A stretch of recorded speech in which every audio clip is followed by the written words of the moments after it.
All right, we're very excited to offer the all-new Honda Transalp. Last Frontier Motorcycle Adventures. Uh, very happy to offer this bike. We had high expectations for this bike. Purchased it in the winter in Alaska, which is the time you do not buy a motorcycle when you live here. But I had to get my hands on one of these. Just had to. I'm a Honda guy. The entire team knows that I'm a Honda guy.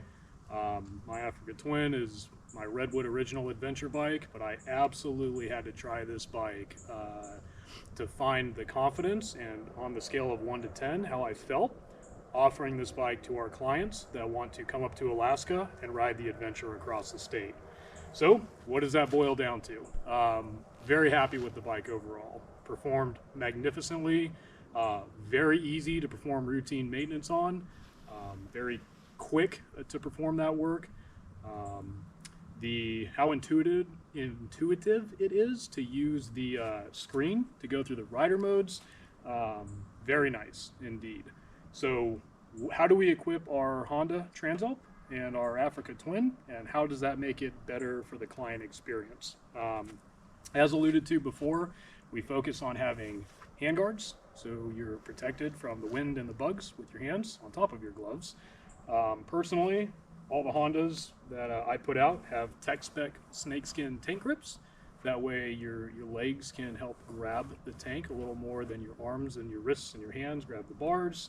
Of course, heated grips in a center stand that we talk about having on all of our bikes. The nice thing about how the Honda works is the heated grips controls are integrated into the screen. So that's part of the reason why we use factory options, is because then the bike can be utilized the way it was designed to be utilized instead of using aftermarket switches and toggles and things of that nature. So again, heated grips controlled by the screen.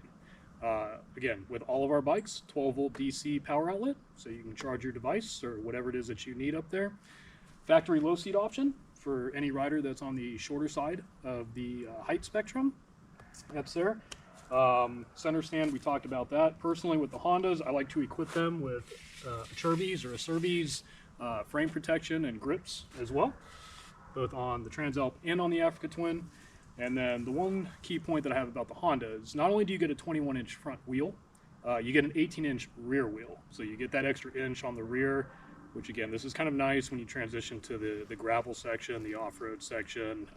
21 in the front, absolutely great. And then of course an 18 in the rear as opposed to some of the other bikes that are offered. Major difference between the Transalp and the Africa Twin, obviously the engine size. You move from 750 to an 1100. But you also get cruise control with the Africa Twin, which is kind of a nice amenity, and then the extra screen in front of you, the rider display. But yeah, again, great offerings from Honda. We're excited to offer these bikes to you as part of your adventure experience with us, and we look forward to riding with you.